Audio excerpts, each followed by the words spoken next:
For people who don't know the history of our company, we were started by a couple interactive guys like myself, and then a couple pioneers from cable. Guys who'd run things like Sundance, early days of Turner, and one of the very first employee at MTV, Fred Seibert. So we made a lot when we were starting the business, which a lot of people said we were really crazy when we started the business, but we were seeing a lot of parallels with cable television. And one of the things that my partner said a lot that really resonated was this idea from the cable days, and when cable was really upending network TV, and a lot of the ways that we're all sort of creating an industry now.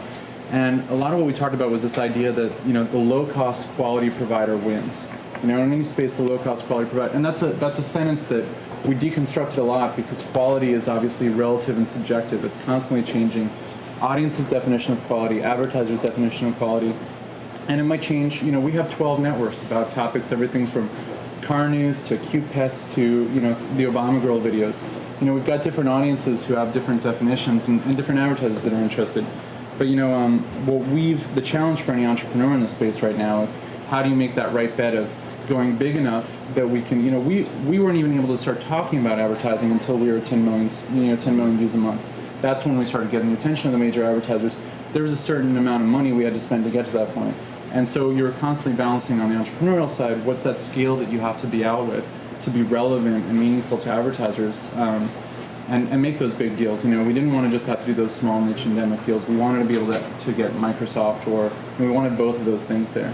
And so, what we have to stay focused on, but it's probably true of anybody trying to work in this space, is how do we continue to be that low-cost quality provider?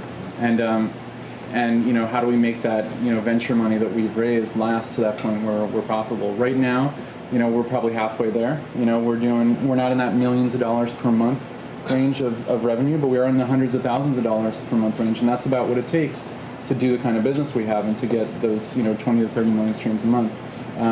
We've got mainstream hits like we've got Obama Girl, and that's definitely I consider it a big measure of success for us, the fact that ads for the Obama campaign went live on Barely Political today. We've been in one way or another affecting Obama's campaign for a year and a half, but now they basically see us as a relevant place to spend some of their money.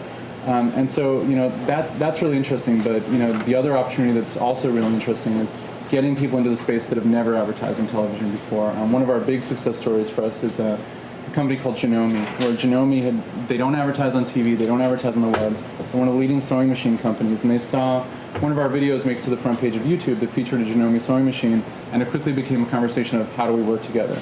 Led to a 6-month sponsorship. There was meaningful revenue for our company, a 6-figure sponsorship, and most recently a licensing deal where we have Threadbanger branded Janome sewing machines that the revenue from that is now surpassing our advertising. I think so, that the sponsor, that endemic plus national is really interesting. And the sponsored content is really one way to go. We heard yesterday from our friend Jim Louderback at Revision 3. They've gone through a bunch of layoffs, which is disheartening. But this is part of this is a situation. But Victoria, would like to?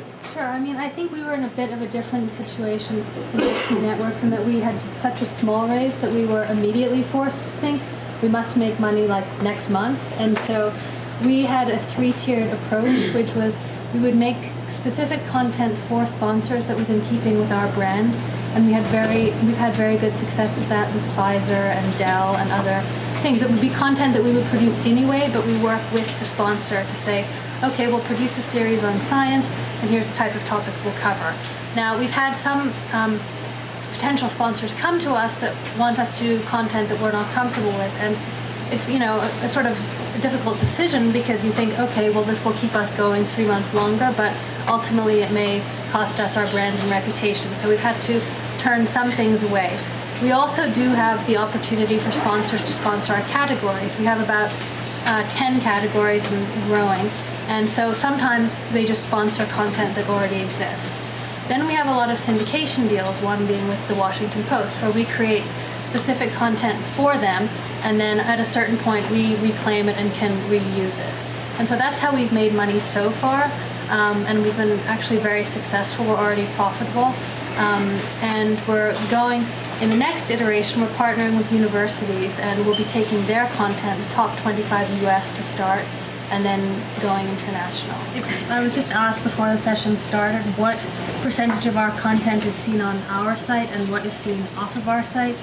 I would say more than 10 times the content that is seen on our site is seen on other sites, and so I really think that there seems to be in the newspaper and even television worlds a dearth of content that's informative and highly produced that is not necessarily immediate, but long living. I mean, for instance, on Thursday we put together this forum on the global economy with George Soros, Peter Thiel, Robert Merton, and Larry Summers, and this type of thing we could do very quickly in a week, and a lot of press came, and it's not something that they could necessarily have done overnight themselves, and so we provided needed content that they were unable to produce themselves. And what we found is that because we're so nimble, we can go out and do this stuff and provide it to the Post and other sites, which they would not otherwise be able to do.